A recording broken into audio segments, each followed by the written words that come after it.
পুলিশের হাতে যেন আর কোনো মরণাস্ত্র না থাকে, এইগুলি তাদের জমা দিয়ে দিতে হবে। কোনো মরণাস্ত্র পুলিশের হাতে থাকবে না। গার্মেন্টস শ্রমিকদের বেতন ঈদের আগে পরিশোধ করে দিতে হবে। এক নাম্বার হলো, আমাদের আলোচনা হয়েছে আজকে বেশিরভাগ সময় হলো র্যাব পুনর্গঠনের ব্যাপারে। র্যাব এই পুনর্গঠন কিভাবে হবে, এটা এই নামে থাকবে কিনা, এই ড্রেস থাকবে কিনা, বা এই ফোর্স থাকবে কিনা, বা কিভাবে অর্গানাইজ হবে, এই জন্য আমরা একটা কমিটি করে দিয়ে দিচ্ছি।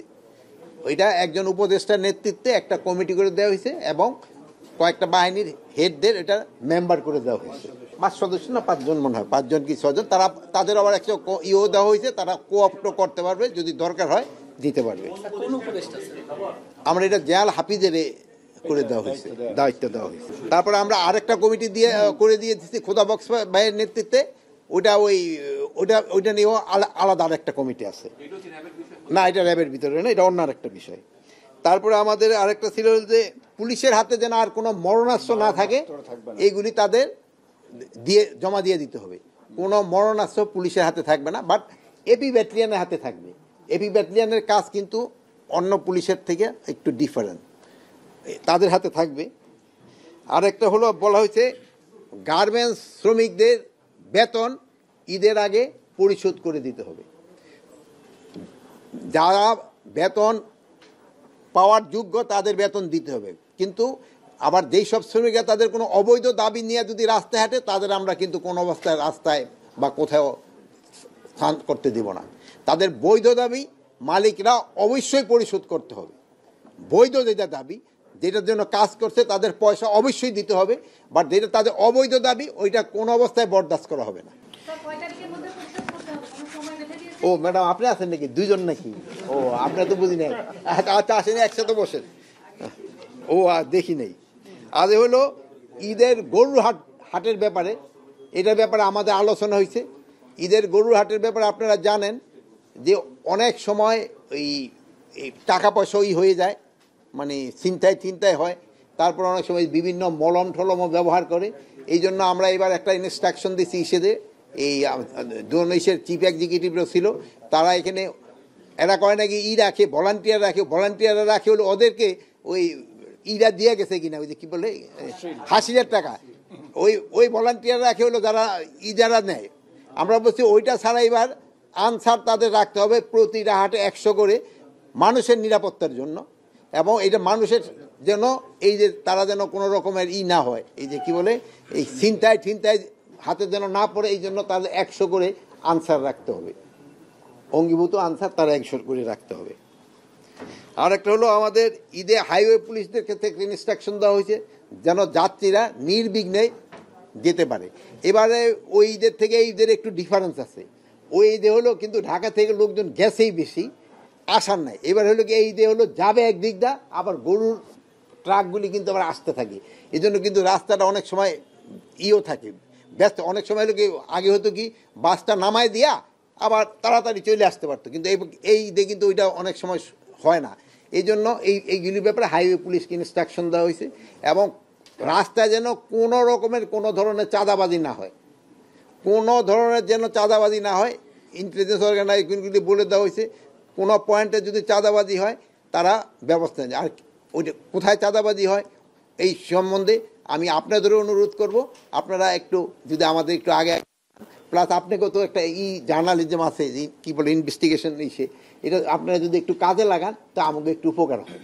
আপনারা সাথে সাথে যদি জানাই দেন, সত্যি সংবাদটা জানলে আমাকেও অ্যাকশন নিতে সুবিধা হয়। কিন্তু আবার অনেক সময় আছে যে কাউরে শত্রুতাবশত কোনো কিছু করতে গেলে সেই সময় আবার একটা ঝামেলা হয়ে যায়। এই জন্য আপনাদের কাছে আমার একটা অনুরোধ, আপনারা আমাদের যদি এরকম ঘটনা ঘটে দেন। আগে আপনি দেখছেন যে আপনারাও কিন্তু 2-1 সাংবাদিক ওই বাসের বা গরুর ট্রাকে বসে কিন্তু আসছেন, যদিও কষ্টদায়ক, কিন্তু এরকমও যদি 2-1 করেন তো কিন্তু জনগণের উপকার হয়। প্লাস আমাদেরও একটা উপকার হইল যে এই চাঁদাবাজিটা কমায় আনা যায়। আমাদের আরেকটা হলো সবচেয়ে বড় যে পয়েন্টটা ছিল আমাদের যে ইন্ডিয়া কিন্তু আমাদের বেশ কিছু পুশ ইন করছে এই জায়গায়।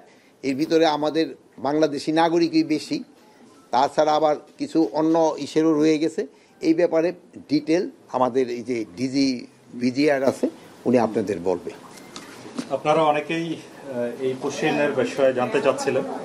মূলত এই গত 7ই মে রাতের বেলা, 7ই মে এবং 8ই মে এই 2 দিনে 202 জনকে আমরা পেয়েছি, যাদেরকে এই বিএসএফ বিভিন্ন কর্নারে পুশিং করেছে এবং এমন জায়গায় যে জায়গায় জনগণ নেই, জনবসতি নেই, সেরকম জায়গায়। এবং আপনারা জানেন যে সীমান্তের প্রত্যেকটি স্পট তো ফিজিক্যালি অকুপাই করে রাখা যায় না, তো যে জায়গাতে কেউ ছিল না এরকম সুযোগে করেছে।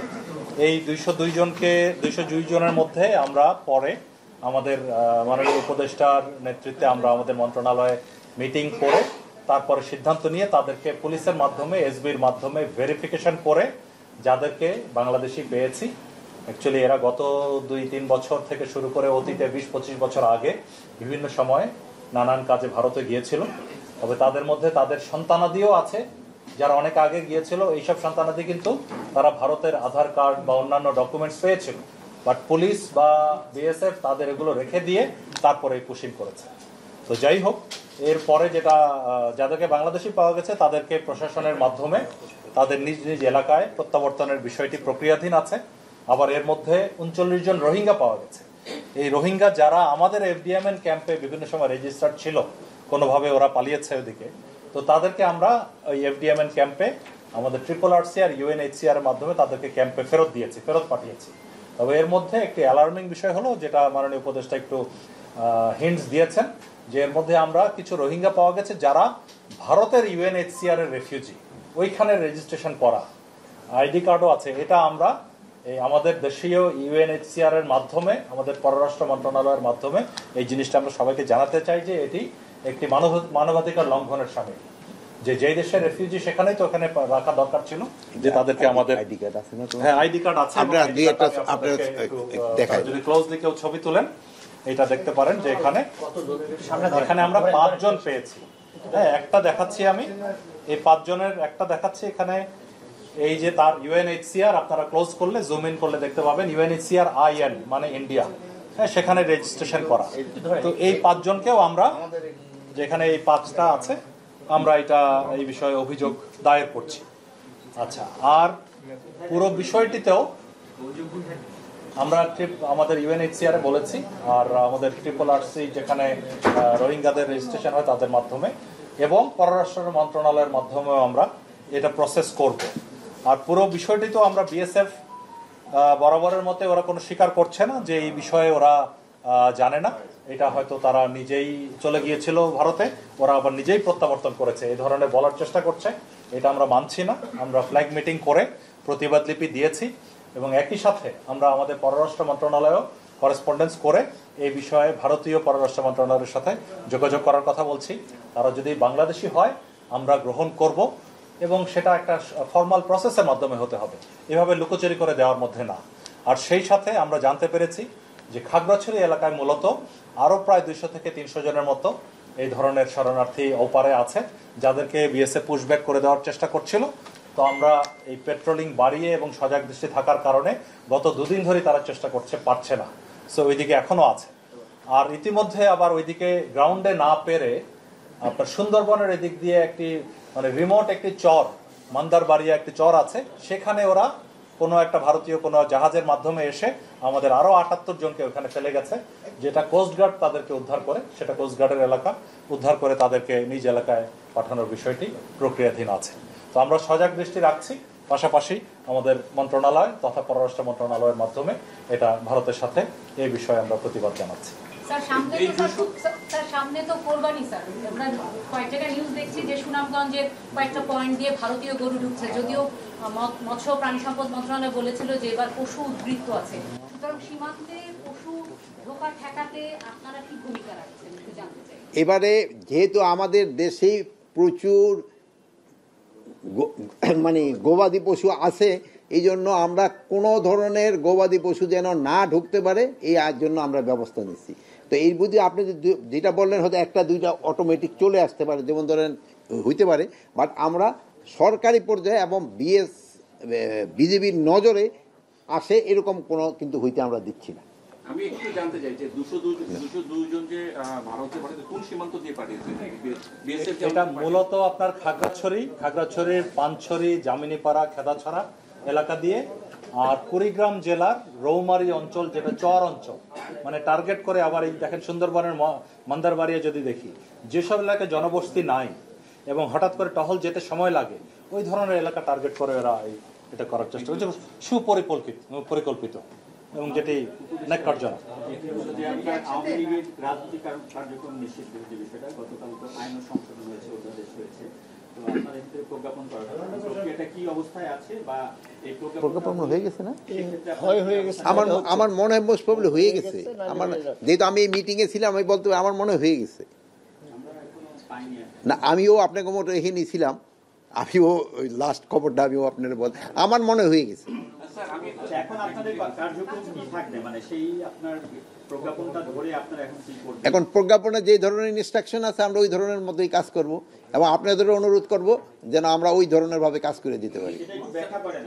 মাননীয় উপদেষ্টা, আপনি কিছুক্ষণ আগে বলতেছিলেন যে পুলিশকে মারণাস্ত্র দেওয়া যাবে না, তো যখন কোনো অপারেশনে যাবে, তো এই ক্ষেত্রে আসলে এটা কিভাবে করবে? শুনেন, আমি একটা কথা বলছি, এপি ব্যাটালিয়নের কাছে মরণাস্ত্র থাকবে। সাধারণ এই অপারেশন যাতে তো মরণাস্ত্র তো তার দরকার নেই, যার যে মরণাস্ত্র দরকার নেই ওইগুলি তো দরকার নেই তার সাথে। আর্ম পুলিশের ব্যাটালিয়নের কাছে থাকবে। এটা তো পুলিশের একটা উইং। হ্যাঁ হ্যাঁ, হ্যাঁ, কিন্তু ওই যে আপনি বলবেন যে ওই যে রাইফেলও থাকবে না, তা না, রাইফেল তো তার কাছে থাকবেই। আওয়ামী লীগের কার্যক্রম নিয়ে আপনাদের যে এখন মানে নজরদারিটা কি থাকবে সেটা একটু এখন তো আপনাদের কিন্তু ডিটেল বলেই দিছে সেদিন আসিফ নজরুল ভাই, ডিটেল তো বলে দিছে কি ধরনের কার্যক্রম। আইন অধ্যাদেশ হয়েছে, এখন আপনার পার্টে আর কি এখন আইনে যেটা আদেশ হয়েছে, না যেটা ওইটা হয়েছে, আইন যেটা হয়েছে ওইটার আমরা ইমপ্লিমেন্ট করার দায়িত্ব হলো আমাদের। ওরা তো বিভিন্ন জায়গায় অস্থিতিশীলতা সংগঠিত হওয়ার চেষ্টা করতেছে, জটিকা মিছিল, প্রত্যুষ মিছিল, রাতের মিছিল, স্লোগান, এই বিষয়ে আপনাদের এই ক্ষেত্রে হলে একটা আপনাদের কাছে অনুরোধ করবো, আপনারা যদি একটু আমাকে আগে জানাই দিতে পারেন, যেমন অনেকগুলি মিছিলের কথা বললেন, তা আমরা সাথে সাথে অ্যাকশন নিয়ে নিব। আর আপনাদের জানানোর আগে যদি আবার আমাদের ইন্টেলিজেন্সের মাধ্যমে যদি আমরা খবর পেতে পারি, আমরা অ্যাকশন নিয়ে নিব। স্যার, একটা জিনিস আমার কাছে পরিষ্কার না স্যার, যে আপনি বলেছেন যে পুলিশের কাছে কোনো মরণাস্ত্র থাকবে না, এটা কবে থেকে থাকবে? এটা ইমপ্লিমেন্ট অলরেডি হয়ে গেছে না আপনারা এটা প্রজ্ঞাপন দেবেন? আমরা এটার ক্ষেত্রে আজকে মিটিংয়ে একটা ডিসিশন হয়েছে, এটা সিদ্ধান্ত হয়েছে। এখন সিদ্ধান্তটা তো একেবারে লেভেলে তো ধরেন বলার সাথে সাথে হয়ে যায় না, একটু তো সময় লাগে। স্যার, আমি একটু আরেকটা জিনিস ক্লিয়ার করতে চাই। স্যার, খোদাবাব স্যার কে একটা কমিটি গঠন করা হয়েছে নেতৃত্বে, এইটা কি এই অস্ত্র ব্যাপারে কমিটি গঠন করা হয়েছে? এই অস্ত্র দেখবে বা অন্যান্য জিনিসগুলো দেখবে, আরো কিছু বিষয় দেখবে।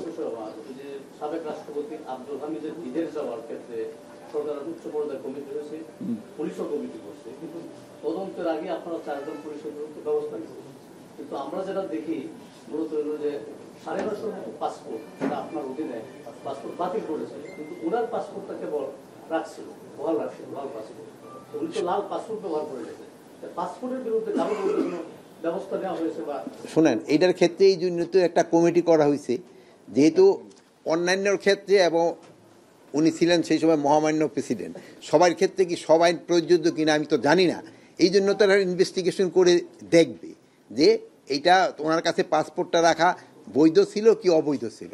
এখন অনেক আপনারা তো জানেন যে প্রেসিডেন্টরা করে মানে দেওয়ার পরেও কিন্তু তারা ওয়ারেন্ট অফ প্রেসিডেন্টের 4 নাম্বার না কয় নাম্বারে থাকে, 4 নাম্বারে থাকেন, তো তারা ওই হিসাবে কিন্তু কিছু কিছু সুযোগ সুবিধা পায়, এইটা পায়। এখন ওইটার ক্ষেত্রে কোনো মানে প্রোটোকলের বাইরে কোনো কিছু দেওয়া হয়েছে কিনা ওইটা এখন হলো কি, এখন হলো যার যার যার প্রোটোকলের মতো যদি তাকে অবৈধভাবে কিছু দেওয়া হয়েছে কিনা ওইটা দেখা হবে। এখন তার কাছে পাসপোর্টটা রাখাটা তার বৈধ ছিল কিনা অবৈধ কিনা ছিল, ওটা ইনভেস্টিগেশন কমিটি দেখবে। স্যার, আমার একটা প্রশ্ন ছিল, সেটা হচ্ছে যে আপনারা আসার পরে যে অবৈধ যে অস্ত্র যে জমানের একটা উদ্যোগ নিয়েছিলেন, 2009 সাল থেকে 2024 সাল পর্যন্ত কতগুলো অস্ত্রের লাইসেন্স আসলে শেখ হাসিনার সরকার দিয়েছিল, আর এখন পর্যন্ত আপনাদের কাছে কতগুলো অস্ত্র জমা করেছে, এটা তো হিসেবে আমরা পেয়েছি। আমাদের কাছে অবৈধ অস্ত্র উদ্ধারের অভিযান এখনো চলছে। তো এটার ক্ষেত্রে আমি একটু বলবো যে আমরা যতটুকু পরিমাণ চেয়েছিলাম আমার অতটুকু পরিমাণ কিন্তু উদ্ধার হয় নাই, কিন্তু একজাক্ট নাম্বারটা আমি এই মুহূর্তে আপনাদের বলতে পারবো না।